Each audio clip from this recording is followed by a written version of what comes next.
Emily's knees dug into the cracked linoleum of the school hallway, her palms raw from trying to gather the scattered pages of her math notes before someone stomped on them. Laughter ricocheted off the lockers like cruel echoes. She kept her head down, hoping no one noticed the tremor in her hands, but of course they did. "Look at the omega," one of the girls sneered, her voice dripping with false sweetness. "Trying so hard to act like she belongs here." Another kick sent her notebook skidding further down the hall. Emily flinched but stayed silent. She had learned long ago that words only gave them more ammunition. Silence, invisibility, that was how Omegas survived in a pack-controlled town. But today her silence wasn't enough. The leader of the pack social scene, Amanda, the Alpha's ex, stepped forward in her gleaming boots, her scent sharp and dominant. "On your knees already?" "Fitting," she said, her smile cutting. The crowd around them roared with laughter, the sound pressing down on Emily's chest until she could barely breathe. For a heartbeat, Emily wished she could disappear. Instead, she forced herself to reach for the last sheet of paper. Her fingers brushed it. Then Amanda's heel came down hard, pinning it to the floor. Emily looked up. Their eyes locked. Amanda's grin widened, triumphant. "Know your place, Omega." The world tilted, heat rising to Emily's cheeks. But before she could decide whether to submit or shove back, a shadow fell over them. Heavy footsteps. A scent, cedar and storm, rolled through the hall. The laughter stilled, replaced by a hush so sharp it hurt Emily's ears. Because standing at the end of the hallway, broad shoulders blocking the light, was Jason, the Alpha's heir. His gaze landed not on Amanda but on Emily, still on her knees with papers clutched to her chest. And in that silence, with every eye on him, Jason spoke one word that shifted the air entirely. "Enough." The crowd scattered like leaves before a storm. Amanda froze, her smirk faltering. And Emily, heart pounding, cheeks burning, realized that for the first time, someone had broken the rule of silence on her behalf. But in a pack where alphas never touched omegas, his interference was more dangerous than the humiliation itself. If this were you, on your knees in front of the whole school, would you submit quietly to survive or fight back even if it cost you everything? Tell me in the comments, and don't forget to tell me where you're watching from. Chapter 1. By afternoon, the hallway incident had already turned into 3 different stories. In one version, Emily threw herself at the Alpha. In another, Jason dragged Amanda off by the throat. The truth, one word and a stillness that cut, didn't matter. Rumors were faster than breath in a packed town. Emily kept her head down and followed her usual route to the library, through the courtyard where the ash tree split the sun, past the bulletin board where the conduct code hung in bold type. A fresh red stamp bled across the bottom. Reminder: Omegas may not be claimed before graduation. Violations equals tribunal. Someone had thumbtacked a silver wolfsbane sprig beside it like a joke. She didn't look long. Looking made you visible. Noah waited at their table, half buried behind a geometry textbook. Jason's younger brother had the alpha angles softened by boyish grin and 2 long lashes. He waved when he saw her and slid a worksheet over like a peace offering. "I tried the proofs," he said. "I think they tried me back." Emily's mouth tugged into a small smile. Tutoring Noah was the quiet good in her week, the one place she mattered for what her mind could do. "Let's start with the triangle congruence one. You were close." She drew a neat set of steps, the pencil whispering on paper, and the noise of the library faded until it was only the 2 of them, leaning over angles like they might solve more than math if they just got the logic right. "You're calm," Noah said after a while, studying her instead of the page. "People are idiots. You know that, right?" She didn't look up. "Triangles are consistent. People aren't." He snorted. Jason said. "Don't," Emily said, sharper than she meant to. His name scraped tender places in her chest. She had survived years by not letting alphas live in her head. "Let's keep going." They worked until the bell. When they stood, Emily caught the charge in the air before she saw the source. The way a summer storm announces itself in the pressure. Amanda and her court had fanned out by the exit, perfume sweet over steel. Amanda's smile looked soft until you saw the edge underneath. Well, Amanda said, voice bright, if it isn't our tutor saint. And my ex's charity case. Noah's shoulders squared. Back off, Amanda. Oh, I'm just clarifying boundaries, she said. We have rules, remember? Her manicured finger lifted toward the conduct code poster across the courtyard. Some of us respect them. Emily stepped sideways to shield Noah without making it obvious. We're late for class. Amanda's gaze flicked to Noah, then lingered on Emily's throat like she could see a claim mark that wasn't there. You should be, she said softly. Late. Quiet. Unseen. The crowd behind her giggled. A shadow fell over the concrete. Cedar and Storm rolled in. Emily didn't turn, she didn't have to. The courtyard stilled the way prey stills when it feels the gaze. Jason stopped beside his brother. Up close he was all clean lines and controlled heat, the kind of strength that made the air rearrange around him. He didn't look at Amanda. He looked at Noah's half-zipped backpack, at the worksheet peeking out, at Emily's steady hand still on the strap. You finish proofs? He asked Noah. Almost, Noah said, suddenly younger. Emily helped. Jason's eyes cut to her. A beat. Something unreadable passed across his face. Approval? Recognition? Then he raised his voice just enough for the nearby students to hear. Library is for work. Anyone who interferes with study hours gets detention. Including you, Amanda. A ripple of ooze. Amanda's mouth tightened. Since when do you hand out detentions? Since now. Jason tipped his chin to the assistant principal crossing the yard. Mr. Carter, please put it on the list. Anyone blocking the south exit during lunch loses campus privileges this week. It was a small thing. It was also a public thing. The crowd shifted, bored now that the spectacle had rules attached. Amanda's eyes went cold. She touched Jason's arm, familiar, proprietary, and found nothing there to grip. Play alpha all you want, she whispered.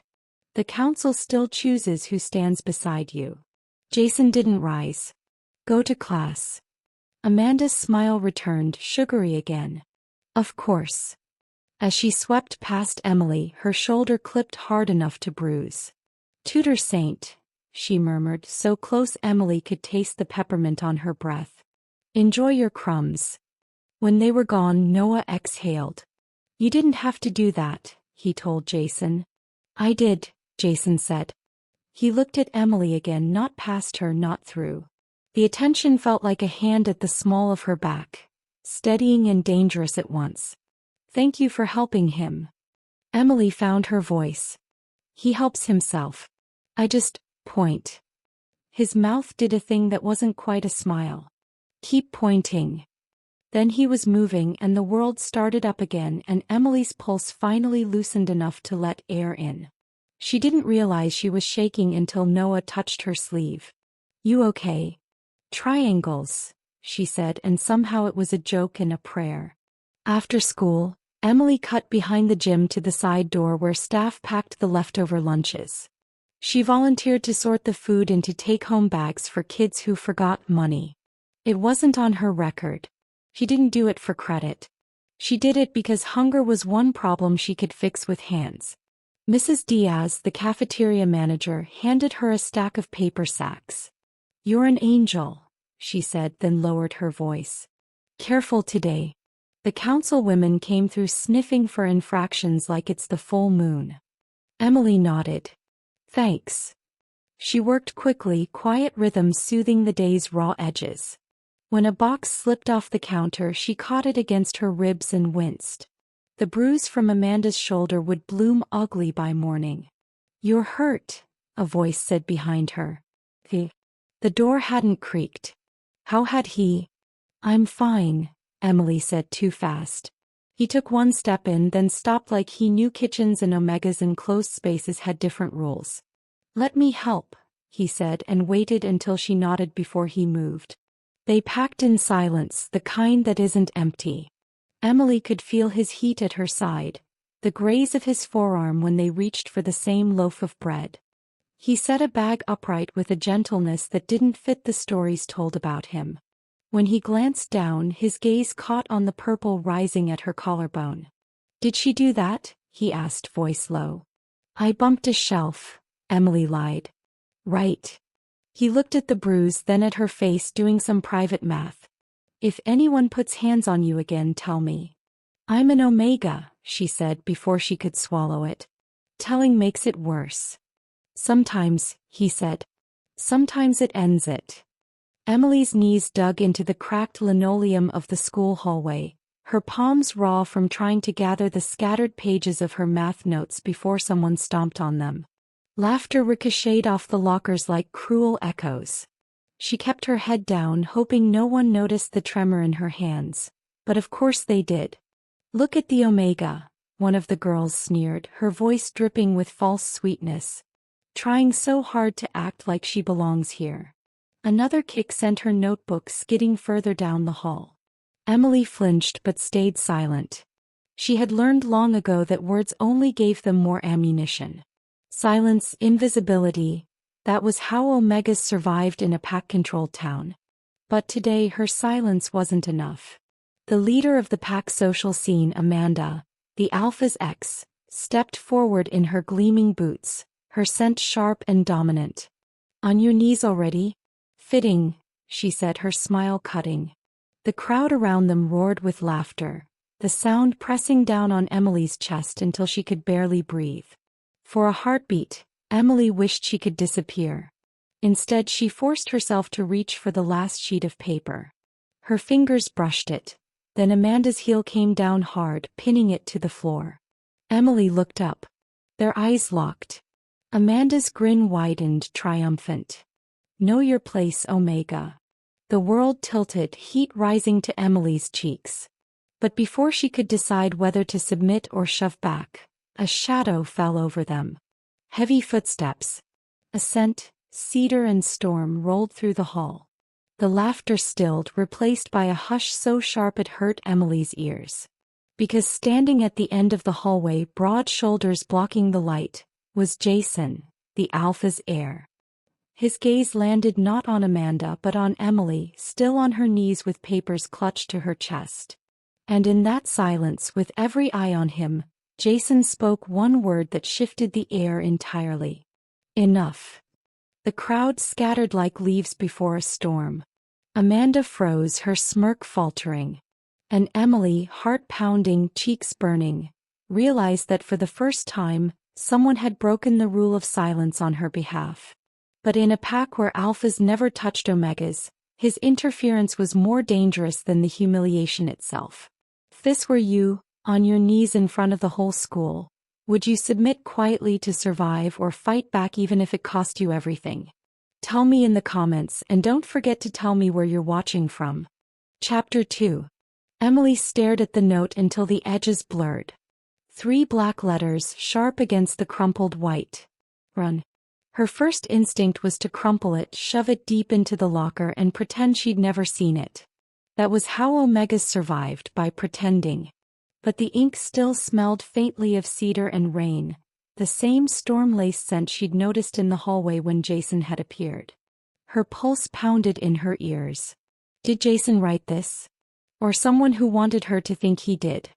Emily. She spun. Noah stood a few feet away, backpack sliding off one shoulder, eyes worried. "You okay? You look like you saw a ghost." She curled the note into her palm. "Fine. Just, long day." Noah didn't look convinced. His gaze flicked to her locker, then back to her face. "Amanda's still posting. My brother's furious." He hesitated, lowering his voice. "You don't have to handle this alone. You know that, right?" Emily forced a small smile. "Go home, Noah. I'll be fine." But long after he left, she couldn't move. The words sat heavy in her hand. Run. From what? From who? And why now? At home, the house was quiet, her mom working late at the diner again. Emily reheated leftover soup, the steam fogging her glasses. She set the note on the table like evidence. Every time she looked at it, her chest tightened. She told herself not to think of Jason. But his voice echoed anyway. Sometimes it ends it. What if the note wasn't a threat? What if it was a warning? The next morning, the school buzzed with gossip. Phones glowed with Amanda's feed, the cruel captions spreading faster than wildfire. Emily kept her gaze low, but whispers brushed her like nettles. By second period she felt it, the shift in air again heavy with cedar. Jason entered the classroom late, eyes scanning, finding her in the back row. He didn't speak, but something in his look said he knew. Amanda, perched at the front with her perfect hair, noticed too. Her lips curved into a satisfied smile. When class ended, Jason moved closer, blocking the aisle. "Walk with me." Emily's breath caught. Please," he said, quiet enough for only her to hear. The words softened her knees. Against every survival instinct she followed. They ended up under the ash tree in the courtyard, students flowing past like water around rocks. Jason folded his arms, gaze sharp. "Who left the note?" Emily froze. "How do you?" "I can smell the ink." His jaw tightened. "It was in your locker, wasn't it?" Her fingers curled inside her sleeve. She could lie. She could say it was nothing. But the storm in his eyes made lying impossible. "Yes," she whispered. It said, "Run." Jason swore under his breath. "Amanda." "I don't know," Emily said quickly. "Maybe. But it smelled like..." She bit her tongue. "Like me," he finished. His voice went darker, dangerous. "Which means someone's playing games." Emily's stomach dropped. "Why?" "Because warning you makes me look guilty," Jason said. "And if the council believes I broke the rules..." His gaze burned into hers. "It's not just you who pays." The ground seemed to tilt. Rules were everything here. Alphas couldn't claim Omegas until after graduation. Even suspicion of it could trigger punishment, banishment, tribunal, worse. "So what do we do?" she whispered. Jason's hand twitched like he wanted to reach for her, then he fisted it at his side. "We find out who planted it. And until then..."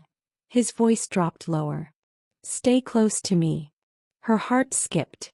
"That'll only make the rumors worse." His mouth curved, humorless. "Let them talk. Better rumors than your blood on the pavement." Emily flinched. "That's dramatic." "Not if you knew what I know." His eyes softened for the first time. "Promise me, Emily." He should have said no. She should have walked away. Instead she nodded barely. That afternoon Amanda staged her next move. She cornered Emily outside the cafeteria, her voice syrupy sweet for the audience gathered. "So," Amanda said, loud enough to carry, "our little tutor's getting private attention from the alpha now?" Laughter rippled. Someone snapped a photo. Emily's cheeks burned, but before she could answer, Jason appeared at her side, silent and immovable. His presence sent the crowd scattering like startled birds. Amanda's smile didn't falter. "Careful, Jason. People might start thinking you're breaking rules for her." Jason's reply was calm steel. "Or maybe they'll start thinking you're threatened." Gasps. Amanda's face tightened, but she recovered with a toss of hair. "Enjoy it while it lasts, Omega. Everyone knows rules win in the end." She swept away, but her parting words clung like smoke. Rules did win unless someone broke them. Emily glanced at Jason. For once his mask slipped, just enough to reveal what looked like fury and something else hotter, more dangerous. She looked down quickly. Her heart was already betraying her. Chapter 3. Emily kept the note tucked deep in her backpack all day, but it was like carrying a live wire. Every step, every sound in the hall hummed with danger. By last bell she was ready to vanish into the cracks of the school, invisible as ever. But invisibility no longer worked. 2 sophomores brushed past her locker, not even bothering to lower their voices. "Did you see the feed? She's practically marked. She won't last a week." Council will eat her alive. Their laughter clanged inside her chest. Emily shut her locker harder than she meant to and headed for the side exit, where fewer students lingered. She just wanted air. The door banged behind her. Amanda's perfume swept forward first, then Amanda herself, flanked by two girls from the cheer squad. Their smiles were knives. "Going somewhere, tutor saint?" Amanda asked sweetly. Emily gripped the strap of her bag. "Home." Amanda stepped closer, boots clicking against the pavement. "Funny because I thought you'd be busy rehearsing your excuses. You know, for when the tribunal comes knocking." Emily froze. "Tribunal? Oh, come on." Amanda's smirk deepened. "Notes in lockers? Secret meetings with alphas? Someone might start thinking you're breaking rules. And you know what happens to omegas who get caught breaking rules." One of the girls snickered. "Bye-bye school. Hello, exile." Heat clawed up Emily's throat, but she held her ground. "I didn't break anything." Amanda leaned close enough that Emily smelled peppermint on her breath. "Doesn't matter what's true. Matters what people believe. And people believe what I tell them." The words hit harder than the shove that followed. Emily stumbled against the brick wall, her bag sliding off her shoulder. Papers spilled across the ground again. An echo of yesterday, humiliation replaying like a cruel joke. But this time something inside her snapped. She didn't kneel. She straightened, chin high, papers scattered at her feet like a dare. Amanda's smirk faltered. For a breath, the courtyard held its air. Then footsteps. Heavy, certain. Cedar and storm. He crossed the distance in 3 strides, placing himself between Emily and Amanda. "Walk away," he said. Amanda laughed, high and false. "What again? You're making this a habit." "Don't test me," Jason replied, voice quiet but sharp enough to cut. Amanda's gaze flicked over him, gauging.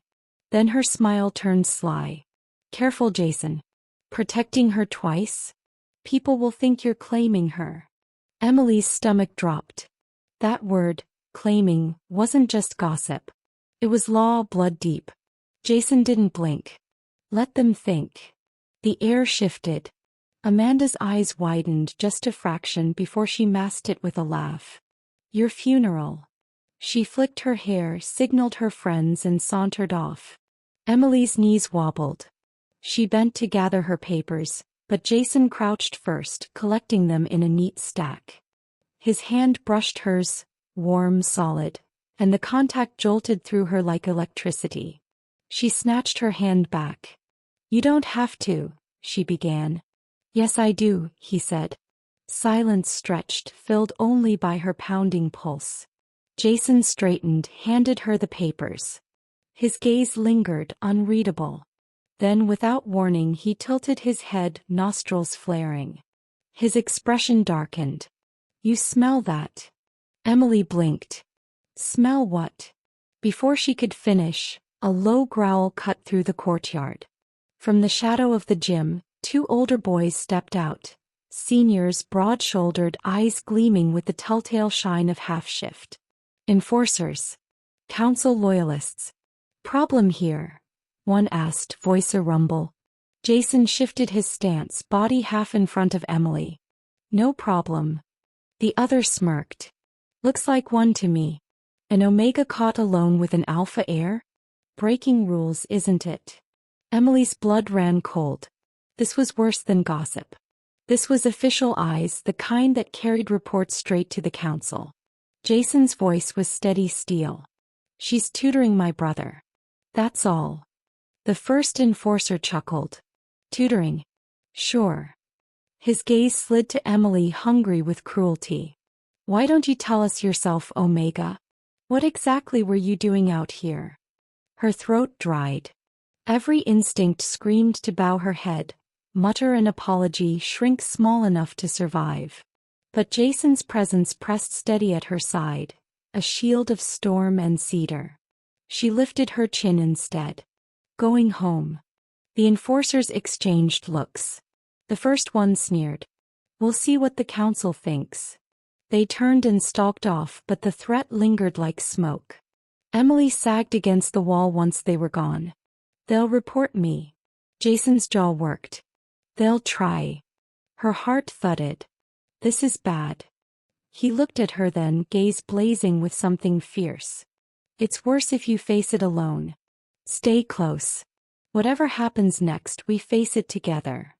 The words lodged in her chest, dangerous and impossible.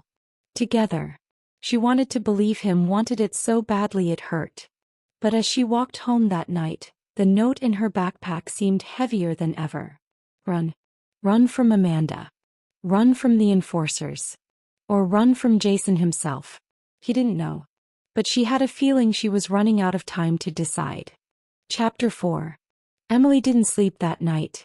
Every time she closed her eyes, she saw the enforcers' smirks, heard Amanda's voice dripping venom, felt the weight of Jason's gaze when he said, "Whatever happens next, we face it together." Together. The word warmed and terrified her in equal measure. Because Omegas didn't face things together with Alphas. They faced them alone or not at all. By morning she was sick with exhaustion but forced herself to move. School was a battlefield now, and the only strategy left was control. Keep her head down, keep Noah's grades steady, and keep her distance from Jason before the council swallowed them both. That plan lasted exactly until third period. The alarm bell blared mid-lecture. Students jolted up, confused. "Fire drill," someone muttered, but Emily's gut told her it wasn't. The teachers herded them outside into the courtyard, where the entire school gathered in clusters under the ash tree's shade. Emily scanned the crowd and her stomach clenched. Amanda stood front and center, phone in hand, lips curved in a smile that meant trouble. And trouble came fast. A senior stumbled into the circle, clutching his arm. Blood slicked his sleeve, dripping red against the concrete. Gasps rippled through the crowd. "He's cut," someone shouted. Emily's chest seized. The scent of blood was enough to stir wolf instincts. Danger, frenzy, dominance. Students shuffled back, some covering their noses. Teachers rushed forward but hesitated.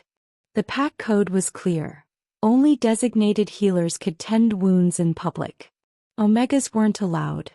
But the boy's knees buckled. He'd bleed out before anyone official arrived.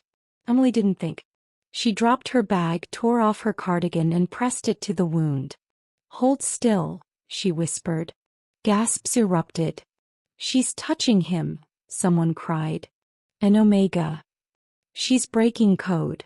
Emily ignored them all. The boy's pulse fluttered under her fingers, weak and erratic. She shifted her weight, using the cardigan to stem the bleeding, her mind focused on nothing but keeping him alive. Then footsteps. A hush fell. He crouched beside her, his presence immediately anchoring the chaos. "You've got him." She nodded, throat tight. Jason pressed his hands over hers, steadying the pressure. "Good. Keep holding." The crowd erupted louder. Amanda's voice sliced above the noise. "Look at them. Breaking code together. An Alpha heir and an Omega. What more proof do you need?" The enforcers pushed through the circle, eyes gleaming with anticipation. "Step away," one ordered. "Yow." Jason didn't move. "He's dying." "That's not your call," the enforcer snapped. Jason's gaze burned cold. "It is if no one else will act." The standoff stretched, tension crackling like a storm about to break. Then finally the nurse shoved through the crowd. "Move," she barked, kneeling at the boy's side. "Both of you out." Reluctantly, Emily eased back, hands sticky with blood. Jason helped her up, his grip firm on her wrist like he refused to let her collapse. The enforcers didn't miss it. One sneered. "Council will hear about this." Jason leaned close enough for Emily to hear, voice like thunder beneath his breath. "Let them." By the time the drill ended and the wounded boy was carted off, Emily knew the damage was done.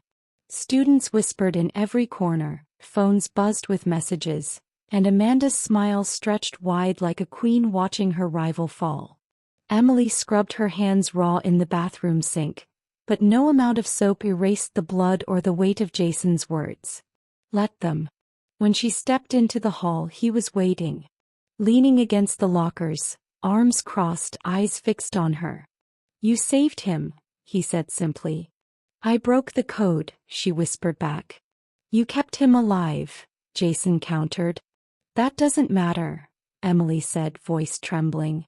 They'll twist it. Amanda already has. Jason's jaw tightened. Then let them twist. I won't stand back while they turn mercy into weakness. Emily shook her head. You don't understand. I understand more than you think, he cut in low and fierce. And I won't let them touch you for this. Her heart ached with the weight of his certainty. It was dangerous, impossible, intoxicating. Before she could respond, Noah skidded around the corner, face pale. Jason, they're calling a council hearing. Today. They want both of you there. Emily's breath caught. The walls of the hallway seemed to close in, pressing down on her chest. A council hearing meant rules, witnesses, punishment. Omegas didn't walk out of hearings unscathed. Jason's eyes found hers, steady even as the storm gathered. Then we'll face them. Emily's knees wanted to buckle, but his words held her upright. For the first time she wasn't sure if run meant flee from him, or cling to him. Chapter 5. The council chamber doubled as the old auditorium, lacquered wood, a wall of black and white photos of past alphas, and the town crest carved over the stage. Strength is duty. Rows of students crowded the back, phones tucked away for once. Teachers lined the sides like nervous sentries. At center stage sat 3 council members behind a long table, gavel in the middle, the room smelling faintly of floor polish and silver wolfsbane. Emily stood at the foot of the stage, palms damp, Jason a step to her right. He wasn't touching her, but the air around him felt like a shield. Councilwoman Pierce, iron-gray hair, eyes like winter, rapped the gavel. We are convened regarding 2 matters. Violation of public care protocol and suspected grooming. A murmur rolled through the room. Emily's stomach flipped. By the Alpha heir toward an Omega student, Pierce finished, voice cool. Parties will speak when addressed. Enforcers. The 2 seniors from the courtyard stepped forward in matching black jackets. The taller one cleared his throat. We witnessed the Omega tending a bleeding student in public without healer status. The Alpha heir assisted. Tending, Jason said evenly, to prevent shock. You interfered with protocol, the other enforcer snapped. You knew the rules. Jason didn't blink. I knew he was losing blood. Councilman Hale, barrel-chested, rings glinting, leaned toward his mic. Intent does not erase infraction. His gaze slid to Emily. Name. Her voice scraped on the way out. Emily Hart. And your role in this school? I tutor students. I help. Help, Hale repeated, tasting the word like it was sour. Is help the same as tending wounds? Emily forced herself not to shrink. No. But the nurse wasn't there yet. You assumed authority outside your rank. Jason spoke before she could. She assumed responsibility when no one else did. Hale's jaw flexed. We'll come back to that. His eyes flicked past Emily, landing on the first row. We will also hear allegations regarding improper contact between the heir and this Omega. Amanda rose from her seat like a swan lifting from water, calm and polished. She placed a hand on the edge of the stage and smiled at the council. I've seen them together. Yesterday in the kitchen, very close. Today again. He hands out detentions to protect her. He undermines authority for her. It was a public corridor, Amanda, Jason said, voice flat. She turned, smile widening. We all heard you, Jason. Let them think, wasn't it? Sounds like a claim to me. A rustle swept the room. Emily's cheeks burned hot enough to sting. Pierce lifted a hand. Enough grandstanding. Amanda Reed. Your interest in this matter? A heartbeat of silence stretched. Amanda kept smiling. Civic duty. Jason's mouth twitched like he almost laughed. Pierce turned to Emily. Miss Hart, look at me. Her gaze was sharp but not cruel. Do you seek the heir's attention? The question knocked the air from Emily's lungs. She stared at the crest, not the crowd. I seek to graduate, get my mother out of double shifts, and not be harassed in hallways.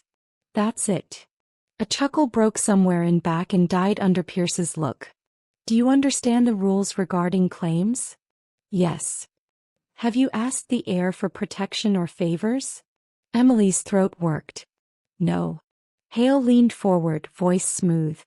Then why are there reports of a note left in your locker smelling of the heir's scent? One word. Run. Emily's head snapped toward him. How?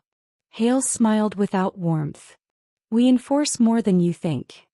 Jason's shoulders tightened. Someone planted that to trap her and smear me.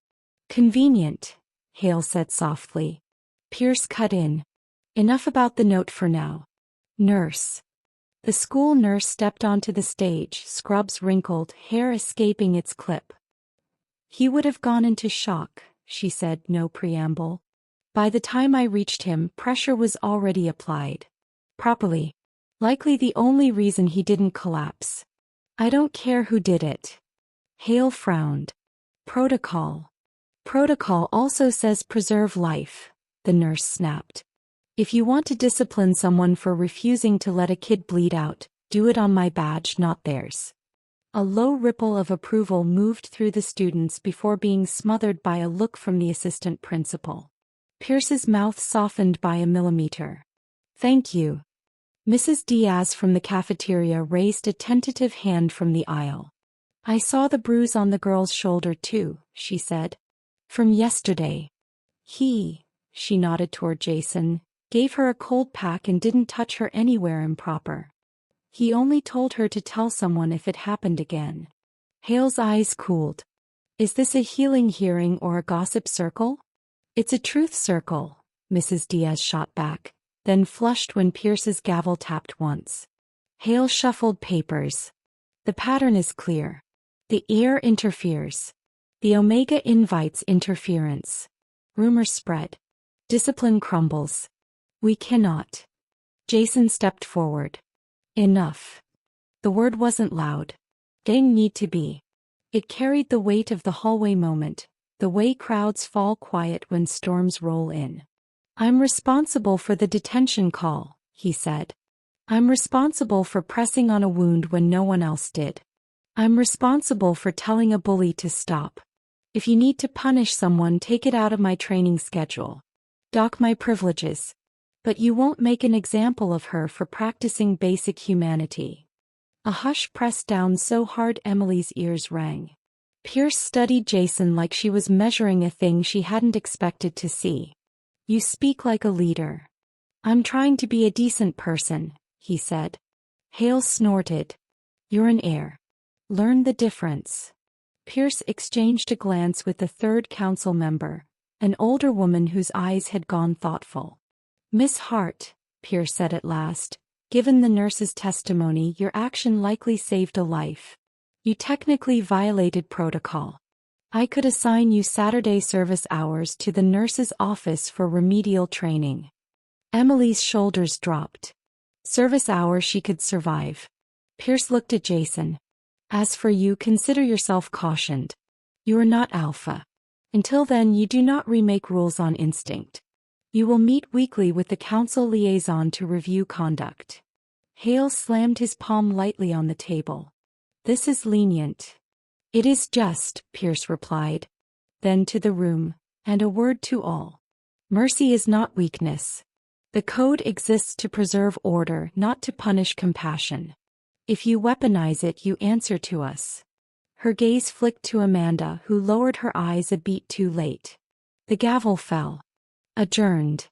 The crowd exhaled in a rush, sound flooding back into the space. Whispers, shuffling, the buzz of a hive kicked but not destroyed. Emily's knees felt like water. She reached for the rail, caught herself before she touched it and stepped back. Jason angled toward her. You okay? She nodded, breath shaky. You shouldn't have. Yes, he said. I should have. They stood too close for too long. Noah appeared like a lifeline, relief bright on his face.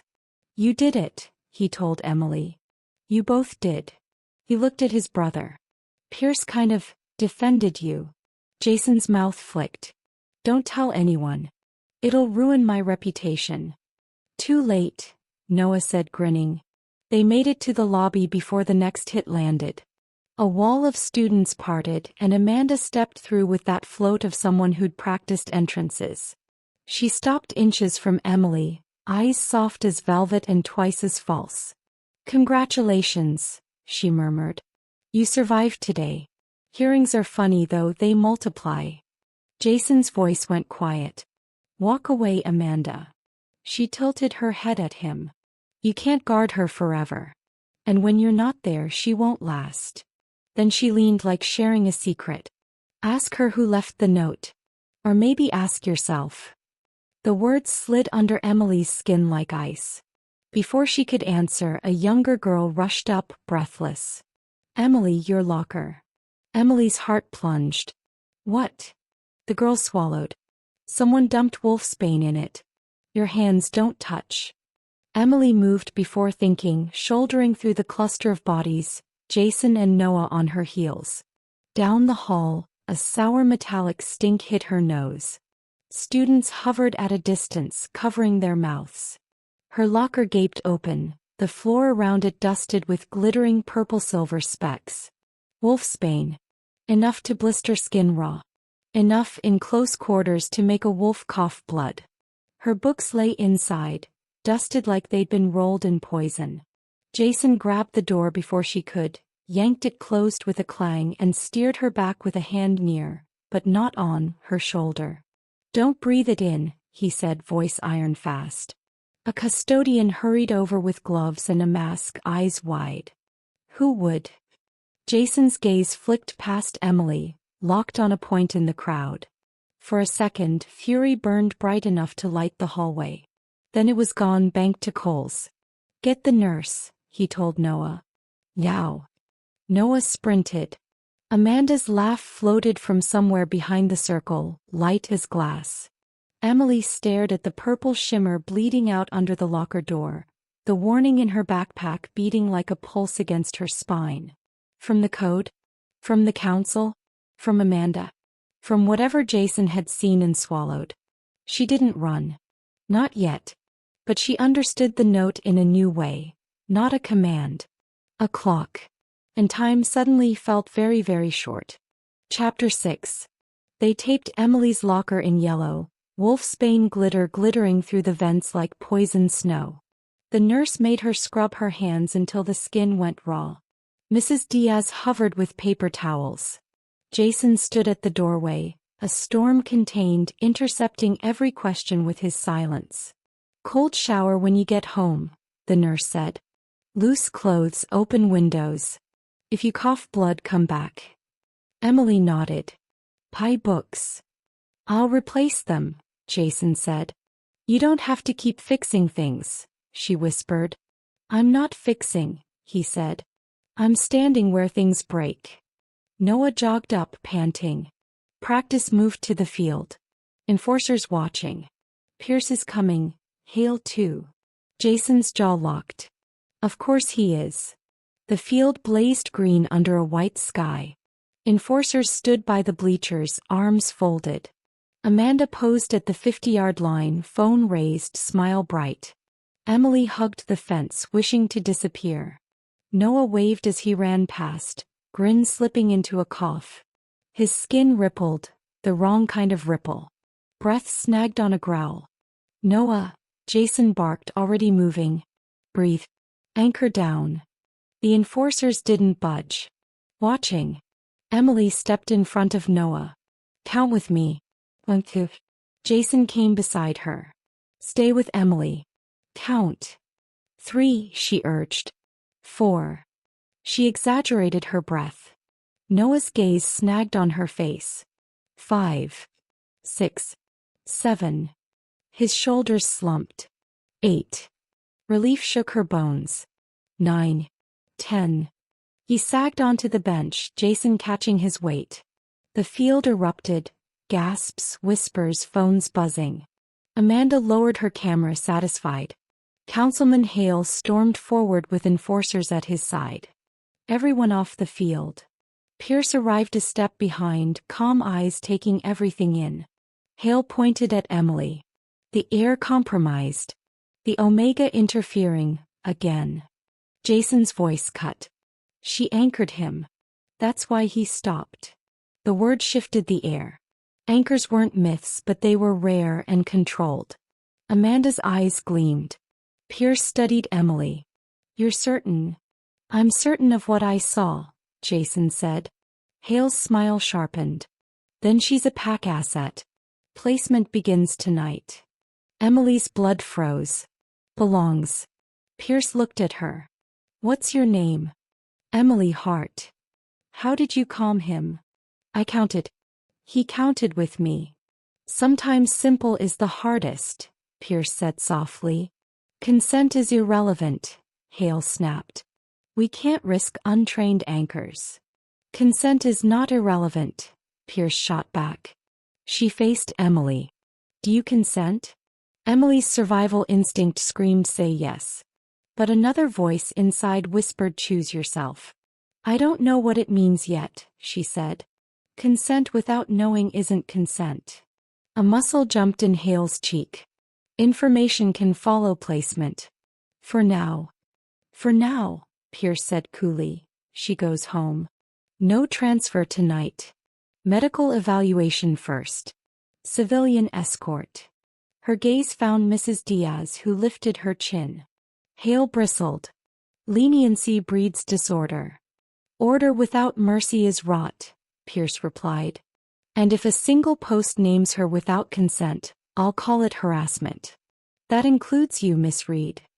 Amanda's smile didn't falter. Civic duty. Dismissed, Pierce said. Students scattered. Noah slumped, sheepish. That was scary.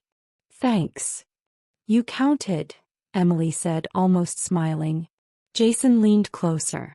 Now you know why someone wanted that note to smell like me. To look like I'd claimed you. Her throat tightened. A claim. His gaze held hers. Which I didn't do. I know, she whispered, surprised at herself for believing it. Amanda drifted back, smile soft as velvet. Be careful, Emily. Yous can feel a lot like a leash. She pivoted toward Hale. Do you still need my statement? Then she was gone. Pierce approached one last time. If you feel watched tonight, you probably are. Curtains closed. Don't open the door without ID. And if another message comes, bring it to me. Emily's stomach knotted. Another. Mrs. Diaz insisted on driving her home in the cafeteria van. Jason followed on foot, shadow never far. At the porch, Emily fumbled her key. Inside, the house smelled of lemon and coffee. A note waited on the counter in her mother's scrawled hand. Double shift. Pray. Love you. Her chest ached. She turned, Jason a step down, refusing the threshold. I'll sit out here, he said. Until she's back. You don't have to. I know. She closed the door softly. The hum of the kitchen light filled the quiet. That was when she saw it, an envelope tucked between the bills. Not cedar. Peppermint. Inside, 3 dark arcs scratched across the page. Claw marks in marker. Emily slid it into the drawer beside the little brass bird and locked the door top to bottom. On the porch, Jason's weight creaked the step. Down the block, a car idled and rolled away. Peppermint lingered in the air, sharp and wrong. Chapter 7. Night pressed close around the house, loud as worry. Jason's shadow sat on the porch. Emily showered warm as courage, counting breaths until the wolfsbane ghost rinsed from her skin. She dressed in soft cotton and cracked the window, letting in rain hum and the far hiss of tires. At the table, she reopened the peppermint envelope. 3 black arcs, claw marks. Amanda's scent. Not a warning, territory. Mine to ruin. Her stomach turned. She slid the paper back beside the brass bird and pressed the drawer shut like sealing a spell.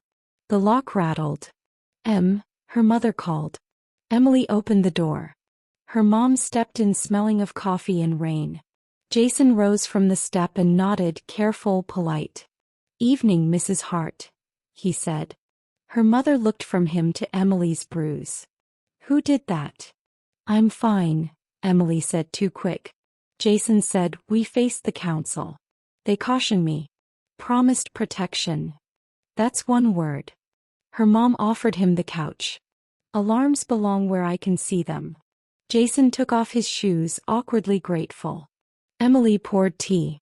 Peppermint lifted from the envelope like a ghost that didn't know it was unwelcome. "What's that?" her mom asked. "A message," Emily said, showing the marks. "Peppermint. Amanda." Her mother studied the lines, then Jason. "How do I keep my daughter safe from your board?" His answer came slow, checked for cracks. "By letting me stand on her side. By not letting men like Hale turn her into a thing they can move." Her mother nodded once, as if signing a contract. "Shoes off. Blankets in the closet. Emily, bed. We sleep while we still can." Sleep didn't hold. Near midnight, a tiny tick touched the window.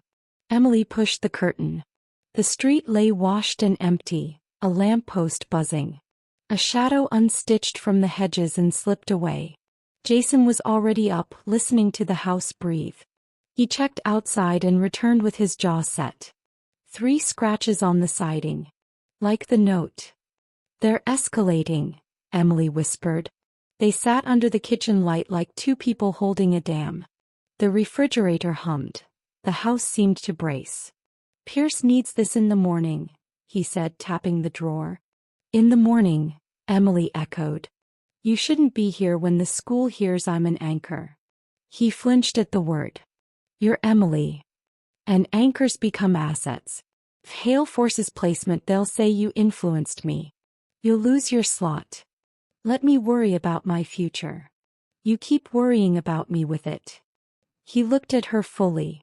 "Emily." Her mother's voice came from the hall, dry. "If you're breaking up, do it in daylight. If you're planning a war, write a list. Eat a banana." Jason huffed. Emily smiled despite the acid in her stomach. The kitchen thawed just enough for toast. Dawn text from Pierce. "Nurse at 8. Bring the envelope. Come in the back." The school at sunrise felt scrubbed and unreal. Pierce met them by the service door and ushered Emily into the nurse's office, away from cameras. Blood work came back clean. Relief left her boneless. Pierce sniffed the envelope, peppermint, and kept her voice low. "We do this right. We keep you in class." Hale arrived before first bell with 2 enforcers and a folded paper like a verdict. "Placement order. Anchor training begins today. Non-compliance equals suspension. Protocol requires consent," Pierce replied. "She calmed the air," Hale said, velvet over blades. "Imagine the chaos if others demand access. We centralize her." Jason stepped between him and the cot. "You don't centralize people. Stand aside, heir." "No." The word landed like a line in the floor. "Earthened." Hale turned to Emily. "Old clinic. Noon." He slid a key across the counter. The key looked small and felt like a shackle. Pierce stayed even. "Classes first. Meeting at lunch. Overreach again and I call a public vote." Hale smiled without warmth. "Do it." He left with, "Leash your dog, Jason." Mrs. Diaz muttered a prayer that sounded like a curse stitched to a blessing. Pierce pushed the order back to Emily. "Hold it," she said. "Paper only has power when it sits alone." "They'll come," Emily whispered. "They'll try," Pierce said. "Be where people are. No empty corners." She eyed Jason. "Training field. If you shadow her, you make her brighter to hunters." He swallowed anger and nodded. The day began for real. Lockers slamming, laughter flaring. Amanda's perfume trailed the corridor long before she appeared in white and innocence. She didn't look at Emily. He didn't have to. Her friends did it for her with small smiles that said almost time. Between classes, a freshman whispered, "Thanks for helping Noah," and bolted. The kindness lived like a pebble in Emily's pocket. Third period, a folded slip fell from her locker.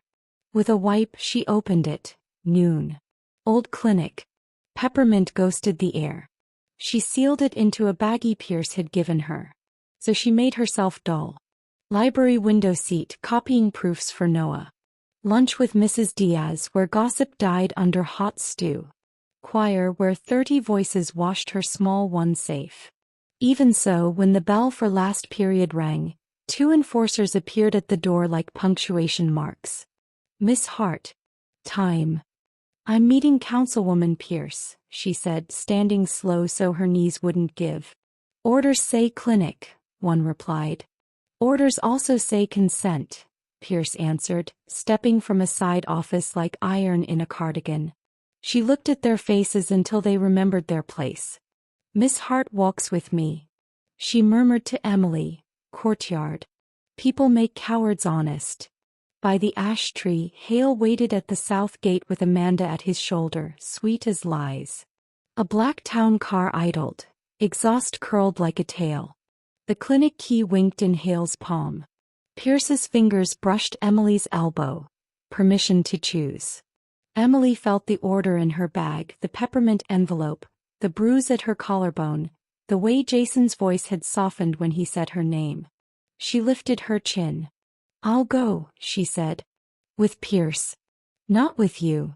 "You do not dictate terms," Hale replied. "I do when it's my lungs and my life," Emily said, steady now. The crowd's murmur rose. Amanda tightened on her phone. Enforcers shifted. Someone whispered. She said no to Hale. Pierce's voice carried. "Then we follow her choice." 1 o'clock, old clinic. "I drive." Anyone without an invitation waits outside the fence. Hale stared at Emily like a riddle he meant to break, slid the key into his pocket and smoothed his face into patience. 1 o'clock, he said. "Don't be late." Chapter 8. By the time the lunch bell rang, whispers had thickened into full conversations. Emily could feel them at her back, trailing her like scent. Anchor. Council. Noon. She walked with her books hugged tight, spine straight as though posture might be armor. Jason was nowhere near. He had obeyed Pierce and gone to the training field, but the absence pressed heavy. His protection had been loud enough to drown rumors. Without it, every hallway felt like a stage. Mrs. Diaz slipped her a sandwich in the staff lounge. "Eat," she ordered. "Fear feeds faster if you don't." Emily managed 3 bites. Her stomach pitched. When she left the lounge, Amanda was waiting in the hall. White blouse, neat braid, expression full of gentle pity. She matched Emily's stride without asking. "You're brave," Amanda said softly. "I wouldn't have spoken to Hale that way." Emily kept her eyes ahead. "I wasn't brave. I was honest. Honesty doesn't keep people safe." Amanda tilted her head. "Submission does. Submission keeps people small." Amanda's smile sharpened. "Small can survive." She leaned closer, her breath faintly peppermint. "We'll see if you do." She peeled away just as Pierce appeared from the side corridor. "Don't answer her," Pierce murmured. "That's the fuel she wants." "I already did." "Then let silence be your next answer." By last bell, Emily's shoulders ached from holding themselves square.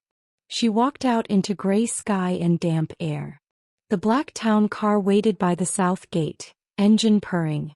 Hale leaned on the hood, Amanda beside him, both too patient. Pierce touched Emily's elbow. "With me," she said firmly. They crossed the lot together and climbed into her sedan. Students hung back, watching with the hunger of people who needed spectacle. The road to the old clinic wound through thinning trees. The building crouched at the edge of town, red brick peeling, windows clouded. Once it had been a hospital for minors. Now it was council property, empty except when they wanted it not to be.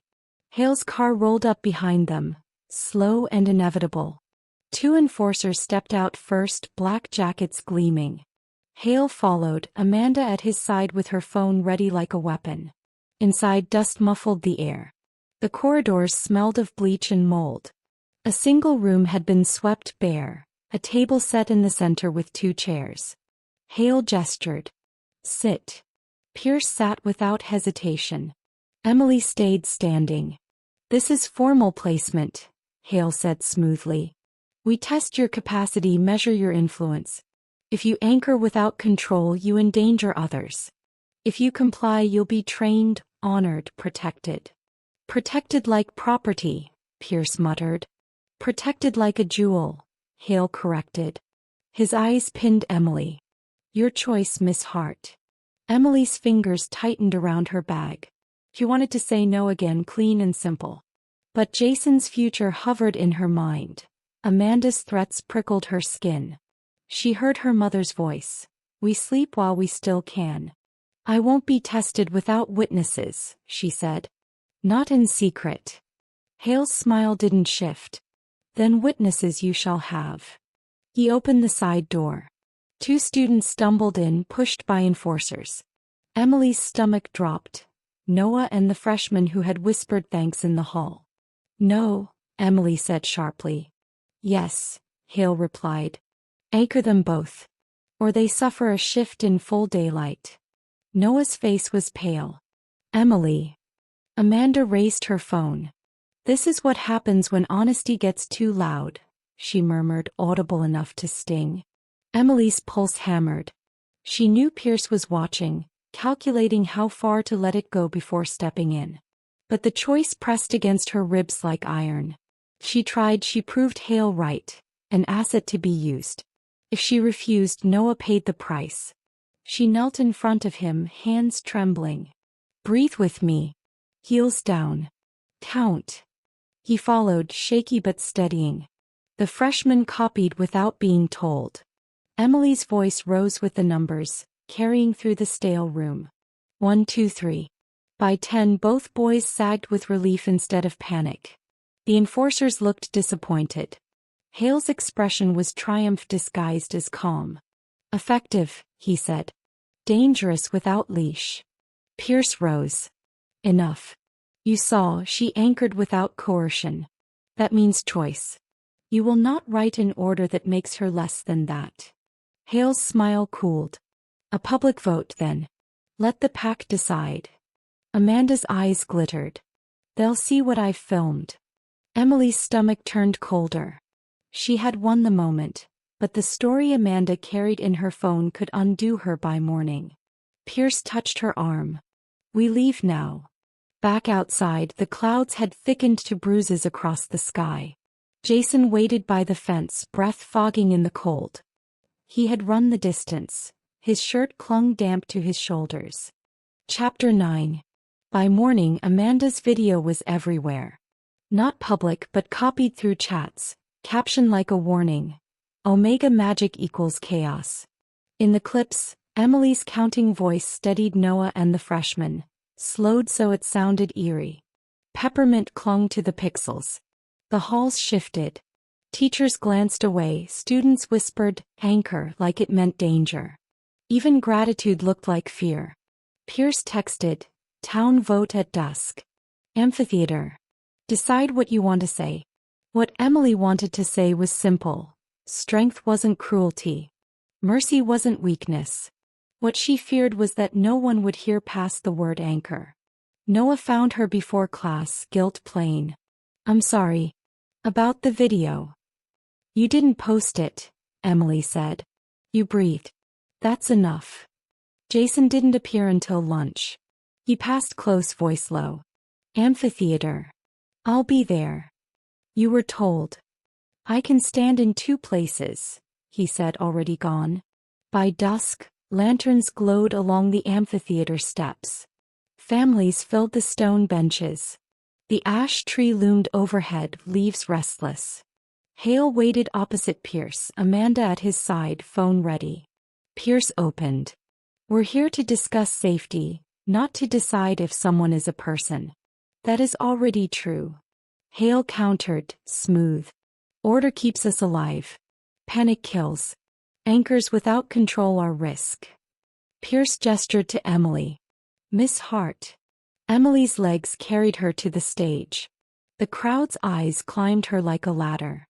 I'm not a rumor, she said, steady despite the tremor in her knees. I'm Emily. I tutor. I pack lunches. Yesterday I helped Noah breathe. She met his face in the crowd. Counting isn't witchcraft. It's breath. Strength is duty, then strength is protection.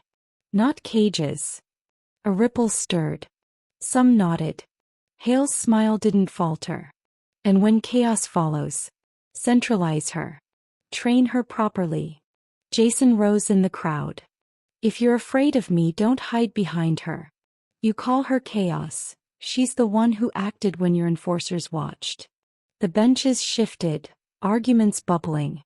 Hale raised his hand. Vote tonight. Transfer to council care or remain. Amanda stood sweetly. We're scared. Emily's gift is dangerous without stewardship. Let the council help her. Emily's chest clenched. You left notes. You filmed boys breaking. Amanda's smile didn't slip. Allegations from a frightened girl. Pierce signaled. Phone. No. Harassment statute. Gasps. Amanda clutched it tighter. Hale smoothed over. We won't waste time on pranks. Then Noah moved forward, red-faced but fierce. He held out his own phone. I filmed the scratches on Emily's house. Peppermint oil in the locker room. Amanda wasn't where she claimed. Amanda's knuckles whitened. Hale dismissed it, unverified. The crowd wasn't so sure. Whispers shifted. Then another voice cut through, an older one. A woman stepped from the lantern's edge, scarred jaw, iron-gray hair. The retired chair. When did we start calling protection chaos? She asked Hale. When it made us look weaker than a girl with a steady voice? Even silence leaned closer. Hale's composure cracked. With respect, you resigned. I retired, she said. I didn't forget law. Anchors sat with the frightened until their breath remembered them. We didn't hound them with candy-scented threats. Her eyes speared Amanda. Hand it over. Amanda's lips pressed thin. The peppermint in the air felt weaker. The clerk cleared his throat. Resume the count? Emily barely breathed. The tide was shifting. Not fully, but enough. Hale saw it too. His gaze snapped to Jason. Remember the law. Alphas don't claim omegas before graduation. Break it, you're banished. Every eye followed. Jason looked at Emily, and in that look was the question. Now? Her chest locked. Not like this, she said, voice carrying. Not because of them. The benches held their breath. Hale leaned forward, ready to pounce. Then it came, a howl from the dark beyond the ash tree. Not one voice. Many. Wrong. Enforcers spun. Phones rose. The sound rolled closer, feral and raw. Pierce lifted her hand. Remain seated. Hale's smile curved, waiting for panic. And that, he said softly, is what chaos sounds like when anchors roam free. Jason's head snapped toward the woods. Cedar and storm poured off him like a storm breaking. He looked back at Emily once. Promise and apology knotted together, before the shadows beneath the ash tree began to move. Chapter 10. The first howl tore through the amphitheater, rolling from the woods like thunder made of teeth. The benches rippled with panic. Enforcers shouted orders, phones lit the night, and families clutched children. Jason was already moving. His jacket hit the ground as his bones shivered under skin. The crowd gasped. The air was shifting in full view, unmasked. His body trembled with restraint, but Cedar cut through fear like a shield. Emily's breath burned. The dark beneath the ash tree heaved. Half a dozen figures, shoulders hunched, eyes burning pale. Rogues. Wolves stripped of pack law, drawn by blood and rumor. Hale's face flickered, satisfaction too quick to hide. You led them here, Pierce accused. Order attracts chaos. Hale countered smoothly, but his smile betrayed him. The rogues leapt the fence. Enforcers scrambled. Screams lifted.